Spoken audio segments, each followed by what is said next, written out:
ఈరోజు గత 5 ఏళ్ల కాలంగా పలాస నియోజకవర్గంలో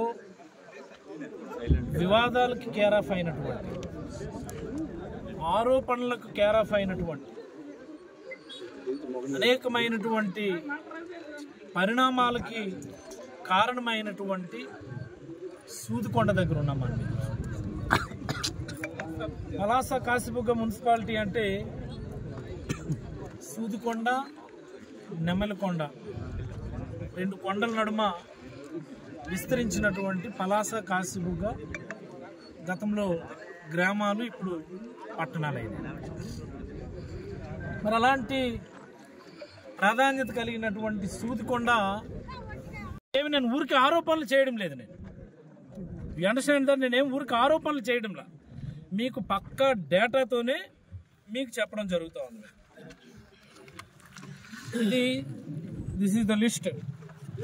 కొండే నరసింహ అనేటటువంటి, మీ అందరికీ వాట్సాప్లో పెడతాం. ఇది కొండే నరసింహ అనేటటువంటి వ్యక్తి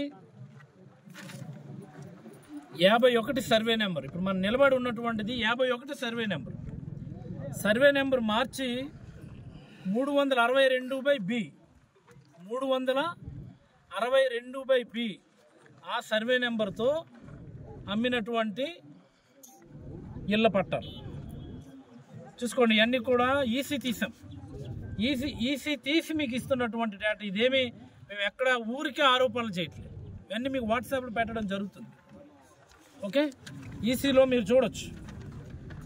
survey number 362/2B, 362/2B 51 survey నెంబర్లో ఉన్నటువంటి ల్యాండ్ని ఆ పక్క సర్వే నెంబర్ వేసి అమ్మకాలు చేయటం జరిగింది.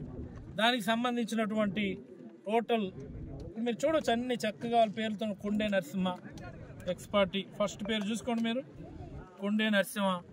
తేజేశ్వరన్న ఆయనకు అమ్మాడు.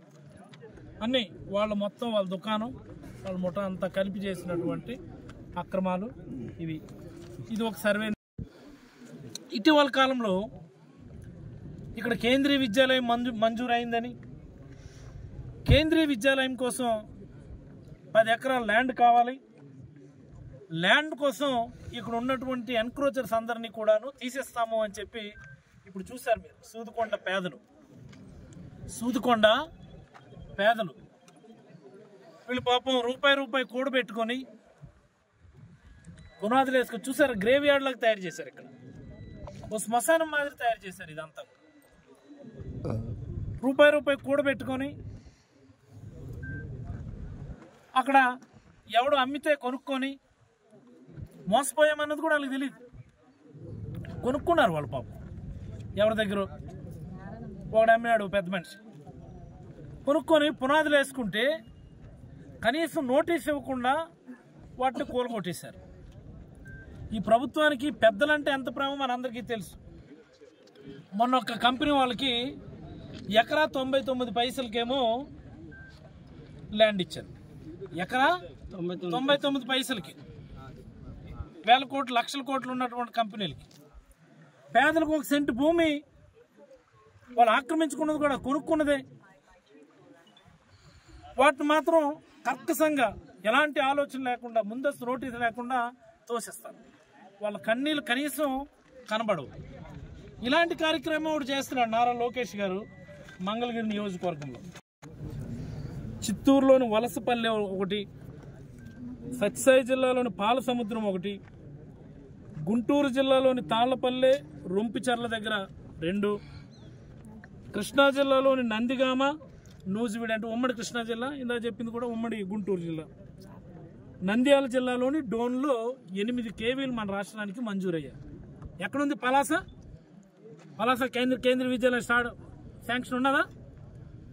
ఇది కేవలం ఒక కట్టు కదా. మరి ఏంటి వాళ్ళకి ఏంటి అవసరం? కేంద్రీయ విద్యాలయం పేరిట ఇవన్నీ తీసేయడం వల్ల ఏంటి లాభం అంటే కంకర లాభం. కేంద్రీయ విద్యాలయం పేరు చెప్తే మనలాంటి చదువుకున్న వాళ్ళు, మేధావులు ఎవడు కూడా నో చెప్పరు, వ్యతిరేకం చెప్పరు. కేంద్రీయ విద్యాలయం కోసం ప్లేస్ చేస్తున్నారు కదా అని చెప్పి మనం ఎవరు నో చెప్పం. శాంక్షనే లేదు. శాంక్షన్ లేకుండా మీకు ప్లేస్ ఎందుకంటే ఇక్కడ కంకర్ మీద ప్రేమ. కొండలరాజు అని నన్ను అంటూ, నేను కొండలరాజునో కాదు నాకు తెలియదు. ఏంటంటే ఏ కొండకి నాకు సంబంధం లేదు. ఏ రోజు కొండల్ని మంచి చేయడానికే చేసాం. మరొక ఈసీ డాక్యుమెంట్ మీకు చూపిస్తున్నాము.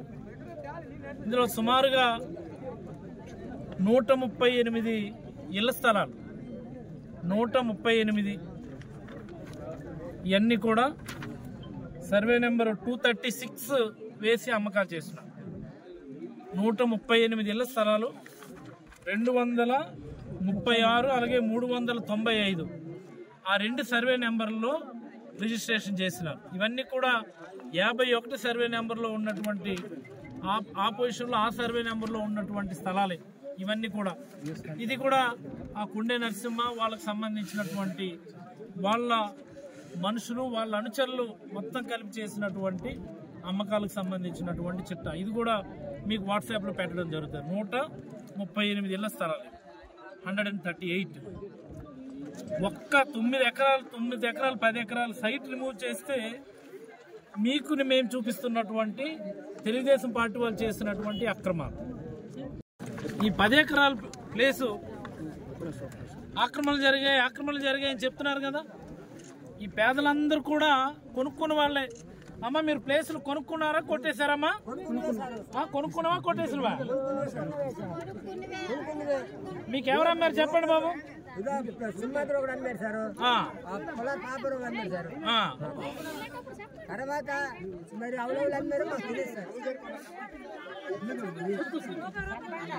ఎవరండి మీకు ఇక్కడ ప్లేసులు అమ్మారు? ఎవరమ్మారు చెప్పండి. కుండే నరసింహ, పులారి పాపారావు, ఇంకోటి ఏం పేరు చెప్పారు బాబు? జోగ సింహాద్రి. ఎవరండి వీళ్ళంతా? నాకు అర్థం కాదు. జోగ సింహాద్రి అనేటటువంటి వ్యక్తి, నేనేమి జోగ సింహాద్రిని తప్పు పట్టడంలా, జోగ సింహాద్రిని తప్పు పట్టడం లేదు. ఆయన కూడా మోసం చేశారు ఇలాగనే. తెలుగుదేశం కార్యకర్త ఆయన. సుమారుగా 100-120 ప్లేసులు ఇలాంటి పేదలకు అమ్మాడు ఆయన. ఇదే కొండే నరసింహ లేకపోతే పులారి పాపారావు ఆ ముఠా అంతా కలిపి ఓ 2.5 ఎకరాలు ప్లేసులు అమ్మినారు. మరి అలాగే లొడగల కామేష్ అన్నటువంటి ఒక పెద్ద నాయకుడు, ఈ మున్సిపాలిటీకి సంబంధించినటువంటి పెద్ద నాయకుడు, నెంబర్ 1 ముఠా మేసర్ అనమాట. ఈ ల్యాండ్స్ అమ్మడాలు, ఆక్రమించుకోవడాలు, దీనికి ముఠా మేసరి ఈ మున్సిపాలిటీలు. ఆ లొడగల కామేష్ అనేటటువంటి వ్యక్తి అటువైపు ఇంకొక 2 ఎకరాలు. ఎన్ని ఎకరాలు? 2018 అంటే అప్పటికి ఇంకా మా ప్రభుత్వం రాలే. 2018లో ఆయన కొనుక్కున్నాడు. ఆయన రిజిస్టర్డ్ డాక్యుమెంట్ ద్వారా కొనుక్కొని ఆ తర్వాత తెలిసింది ఆయనకు ఇది 51 సర్వే నెంబరు 22Aలో ఉందని చెప్పి ఆయన లబోదిబోం అంటున్నాడు. ఆయన కొనుక్కున్నటువంటి వ్యక్తులు కూడా మీకు చెప్తాను నేను. కంచనాన్ భాస్కరరావు, బిరాటు వల్లభరావు వచ్చున్నారు. వాళ్ళు కూడా వాళ్ళిద్దరి దగ్గర కొనుక్కున్నాడు ఆయన. వాళ్ళు కూడా ఏమి ఆక్రమించుకోలేదు దాన్ని. వాళ్ళిద్దరు కూడా వేరే వాళ్ళ దగ్గర కొనుక్కున్నారు. ఎవరు వాళ్ళిద్దరు అంటే సకల భక్తుల సత్యనారాయణ ఉరఫ్ ఆనంద్, సకల భక్తుల ఆనంద్ అన్నటువంటి వ్యక్తి దగ్గర వాళ్ళిద్దరు కొను. ఇవన్నీ కూడా రిజిస్టర్డ్ డాక్యుమెంట్స్ ఉన్నాయి. ఆ సకల భక్తులు సత్యనారాయణ అన్న వ్యక్తి కూడా ఆక్రమించుకోలేదు. ఆ సకల భక్తులు సత్యనారాయణ అన్నటువంటి వ్యక్తి కూడా దాసరి కృష్ణమూర్తి అన్నటువంటి చేయాల్సినటువంటి అవసరం ఉంటుంది. ఏదో ప్రత్యేకమైన పరిస్థితుల్లో విదిన్ 2 కిలోమీటర్స్ ఇవ్వడానికి అవకాశం, but it is within the municipality limits. ఎవరిచ్చారు మీకు ఈ అధికారం? మనం ఏదైనా ఒక అంశాన్ని మనం ప్రశ్నించామనుకోండి, పుసుక్కు అనుకోని ఎంఆర్ఓ వస్తాడు. అసలు ఎంఆర్ఓ స్టేట్మెంట్ ఇవ్వడానికి ఎంఆర్ఓకు ఉన్న అధికారం ఏంటి? గతంలో ప్రభుత్వం ఒక జీవో ఇచ్చింది. ప్రభుత్వం మీద ఏవైనా ఆరోపణలు వచ్చినప్పుడు, ప్రభుత్వం మీద ఏవైనా వార్తలు వచ్చినప్పుడు దాన్ని ఖండించాలి అని చెప్పి కలెక్టర్లకు అధికారం ఇచ్చింది. ఎంఆర్ఓ ఎందుకు వచ్చేస్తాడు మాట్లాడితే? ఎందుకు ఎంఆర్ఓ మాట్లాడుతూ వస్తున్నాడంటే, గతంలో ఇక్కడ ఆయనే ఎంఆర్ఓగా పనిచేశాడు. ఆయన ఇక్కడ ఎంఆర్ఓగా ఉన్నప్పుడే ఆన్లైన్ ప్రక్రియ మొదలైంది. ఈ అడంగళ్ళు ఇవన్నీ కూడా ఆన్లైన్ చేసే ప్రక్రియ ఆయన ఇక్కడ ఎంఆర్ఓగా ఉన్నప్పుడే జరిగింది. అప్పుడు జరిగినటువంటి అక్రమాలకి ఇప్పుడు మనందరం కూడా బాధ్యులమైనాము, బాధ్యత వహించాల్సి వస్తుంది, ఇబ్బందులు పడుతుంది.